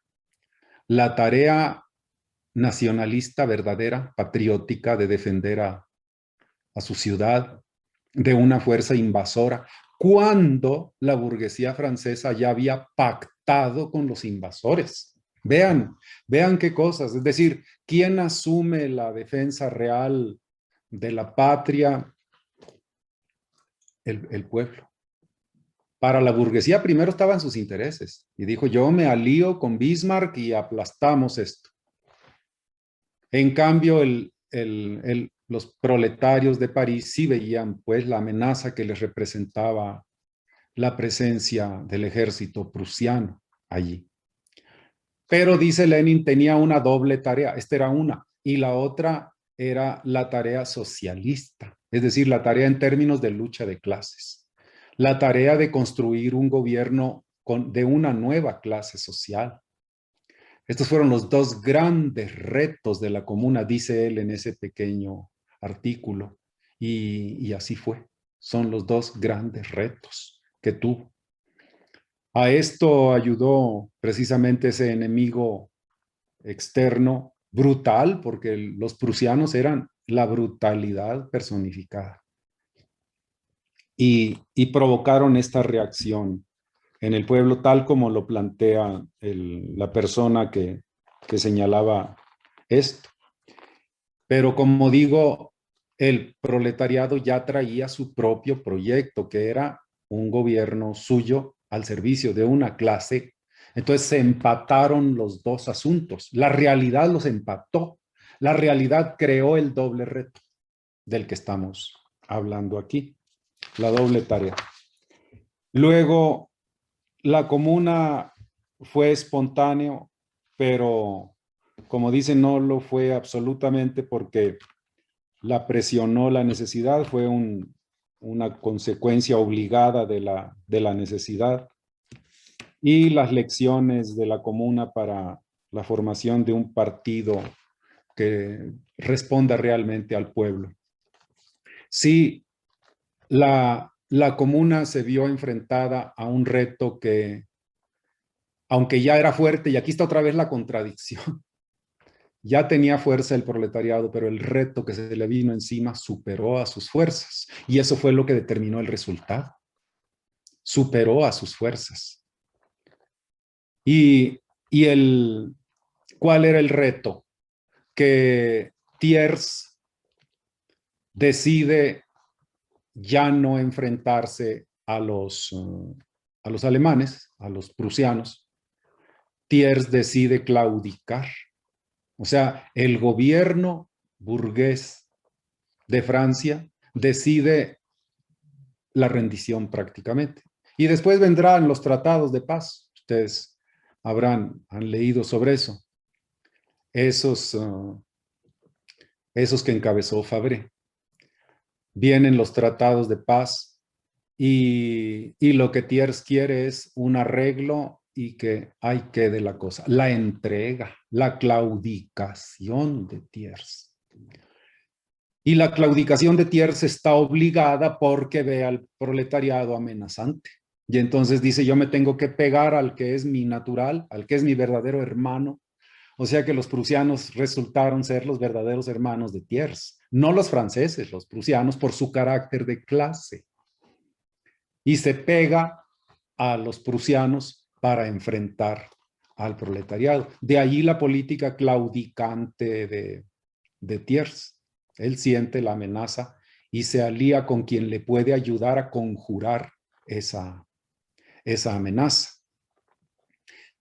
Y el asunto está en que al renunciar él y ordenar el desarme de la Guardia Nacional, la Guardia Nacional estaba hecha de trabajadores y eran patrióticos. Es más, cuando se constituye la Tercera República con Thiers a la cabeza, y ordena a la Guardia Nacional desarmarse, ¿en qué está pensando Thiers? En que los soldados que le está liberando o le va a liberar Bismarck, con eso reconstruir un ejército a su servicio y con esos aplastar a la comuna. O sea que ahí hay plan con maña al decir desármate. Pero la Guardia Nacional estaba hecha por gente del propio pueblo y entonces se niegan al desarme y es donde la Guardia se asume con el control nacional. Bueno, cuando decimos nacional, pues es de París, es de París. Se asume con el control de París y se niega a claudicar la Guardia.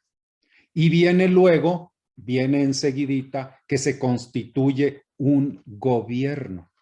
Ya no la Guardia Nacional de facto, sino un gobierno elegido, que es la comuna, con el Consejo General de la Comuna. Entonces se elige gobierno. De modo que esa elección de gobierno nuevo, a pesar de les pasó como a Atlas, ¿no? Tenían el mundo encima, tenían que cargar el mundo. A pesar del trabajo titánico, incluso he de decir que en algún párrafo la guerra civil en Francia los llama los titanes de la comuna. Así les llamó. Ahorita se me prendió el foco de eso. Les llama los titanes de la comuna. Porque Atlas era un titán, ¿se acuerdan ustedes de eso? Atlas era un titán. El que en la mitología sostenía al mundo en sus espaldas. Pues a los comuneros se les vino una tarea titánica y la enfrentaron a pesar de su debilidad relativa, y esto ya hablamos de que fortaleza y debilidad son relativos, enfrentó el reto, la comuna. El reto fue superior a sus fuerzas y por eso terminó como terminó, pero los comuneros enfrentaron el reto. Cuando dicen es que necesitamos un gobierno formal, legalmente instituido, y así se instituye, y deja de ser un gobierno de puro militar, como sería la pura Guardia Nacional, ¿no? En ese sentido entiendo yo lo que sugiere o dice la persona que hizo la pregunta, es decir, la realidad les imponía una tarea. Y en este sentido diríamos que no era tan espontánea. Espontánea entendida en el sentido de que pues a mí se me ocurre que hagamos esto, ¿no? No estaba así. La realidad imponía. Y obviamente las lecciones que esto deja para la formación y para la necesidad de construir un partido, que es lo que dicen los que han analizado la comuna. Y precisamente, no me quiero detener mucho ya en eso, solo diré una cosa. Esas enseñanzas de la comuna las conocen las clases poderosas y por eso tratan de impedir que en México se constituya un partido de los obreros, un partido de los trabajadores, un partido de las clases pobres. Le tienen fobia a eso, a un partido que represente genuinamente a los trabajadores. Y todo intento lo buscan desarticularlo, desarmarlo. El pueblo organizado es una amenaza para los que están gobernando. Yo podría decir que la prueba del ácido, como dicen luego, la prueba de fuego para un gobierno que se dice popular, ¿saben cuál es la verdadera prueba de fuego para el que se dice gobierno popular? ¿En qué medida ayuda o impide que el pueblo se organice? La condición sine qua non de un gobierno que se diga popular es no solo permitir, ayudar, facilitar que el pueblo se organice y se eduque. Eso probaría que eres un gobierno popular. Pero si te opones a que el pueblo se organice, con ello estás exhibiendo tus orejas de burro y diciendo, me llamo popular, pero si no dejo organizarse al pueblo, quiere decir que no soy lo popular que digo. Por eso entra aquí esto de las enseñanzas que tiene para efectos de la organización de un partido que represente a los trabajadores. Ya no quisiera irme más por ese lado porque el tiempo nos limita. Y finalmente, ¿hacia dónde avanzar con miras a una sociedad no dominada por el capital, hacia el socialismo, se decía? Está el caso de China, está el caso de Cuba. Efectivamente, el propio Lenin en sus tesis de abril llegó a plantear que Rusia en ese momento no estaba en condiciones de construir un socialismo, vamos a decirlo así, del dogma, un socialismo ortodoxo, puro. Y el 80 y tantos por ciento de la población era campesina en Rusia. Y en China andaba cerca del 90%, cuando en 1949 triunfó la revolución de Mao. ¿Y qué enseña la experiencia mundial? Que la evolución hacia una sociedad superior requiere de un proceso largo transitorio. Y China está mostrando ese proceso de transición. Por eso China, aunque su propósito es construir el socialismo, y está haciéndolo, de todas maneras China entiende la necesidad de el desarrollo capitalista. Es que el capitalismo tiene que cumplir con su tarea. Tiene que aportar su cuota para el desarrollo histórico. No podemos ignorar al capitalismo. Y en México el capitalismo no está aún suficientemente desarrollado. Tenemos un capitalismo enclenque, un capitalismo enfermizo, un capitalismo lastrado por atavismos y por contradicciones, todavía de origen hasta semifeudal, pudiéramos decir en México.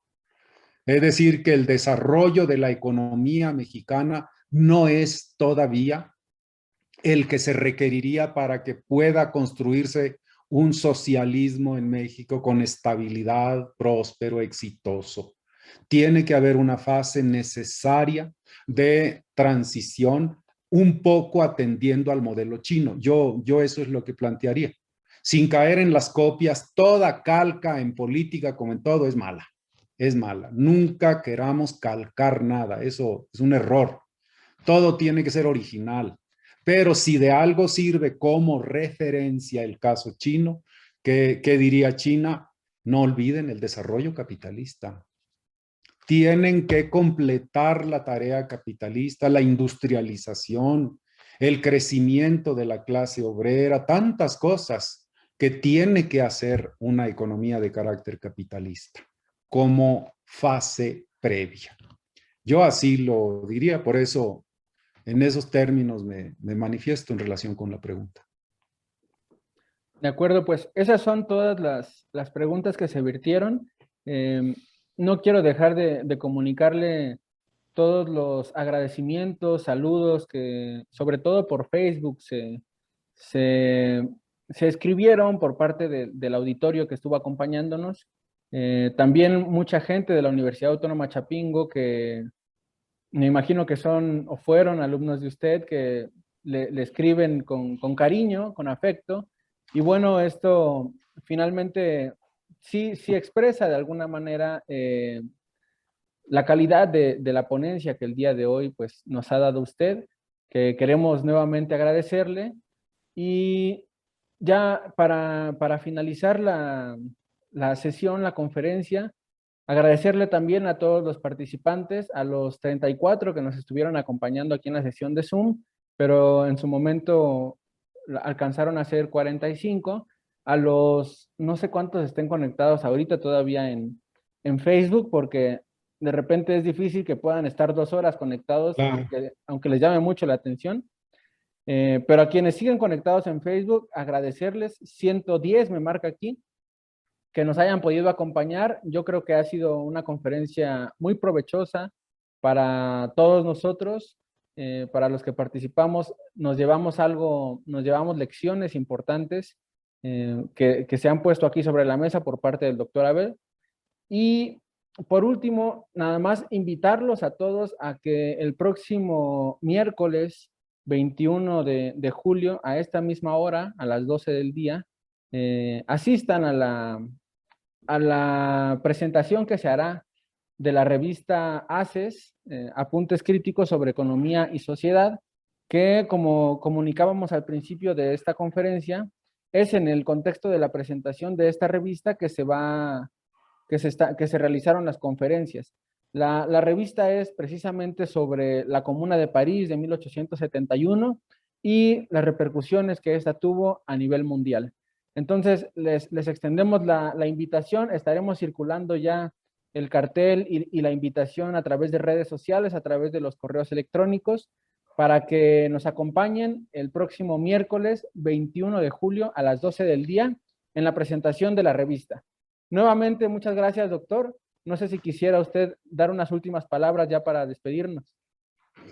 Pues muchas gracias a todos ustedes, a quienes tienen esa paciencia franciscana de estar allí conectados, esperando, sin dormirse en apariencia, ¿verdad? A lo mejor íntimamente dormidos, pero sonriendo. ¿Quién sabe qué estarían soñando? Yo les agradezco mucho que estuviéramos en comunicación y quiero decir que yo sigo creyendo muy sincera y profundamente que las épocas de reacción como las que hemos visto, porque hay épocas de reacción, ustedes lo saben, la historia no avanza en línea recta. Muchos quisieran o pensarían desde el cubículo, desde el aula, desde el escritorio académico, que la historia marche como una recta de pendiente 45 grados, si quiere. La historia no avanza así. La historia tiende hacia arriba. La historia tiene un carácter ascendente. Sí, ascendente. Arriba y adelante, como dijo Echeverría. Así marcha la historia, pero no en línea recta. A mí siempre se me ha antojado y me he representado en mi cabeza, si yo pudiera ver la historia en términos de una gráfica, yo diría que la historia es una gráfica, es una línea de pendiente positiva para los matemáticos, pero quebrada. Es una línea quebrada, una recta que tiene altibajos, pero siempre, siempre tendiendo hacia arriba. Y hay momentos de reacción, hay momentos de caída, hay momentos de retroceso en la historia. Pero siempre la historia muestra que esos momentos relativos, temporales, como fue, por ejemplo, el imperio de Napoleón III, o como fue la comuna misma, esos momentos al rato, sin que sepamos cómo ni de dónde, pero generan efectos de rebote. Es como si tiras una pelota de goma al suelo. Tiras la pelota de goma contra el suelo y ves cómo va cayendo, y cayó. Y ni modo que digas que no cayó, pero aquí aparecen esas fuerzas de las que hablábamos, la pelota rebota y sube. Entonces, estos rebotes históricos, esta recuperación de la tendencia ascendente es una constante, como una ley en la historia. No hay país que su desarrollo sea hacia abajo, aunque por el momento así lo parezca. De modo que esto nos debe dar a nosotros confianza, seguridad, convicción de que el cambio no es solo posible, sino indispensable. Y el chiste es perseverar y perseverar en ello. Que llegado el momento, la propia realidad enseñará que ahí había fuerzas latentes que iban a hacer eclosión más adelante. Así que ese es mi llamado a la paciencia y a la perseverancia.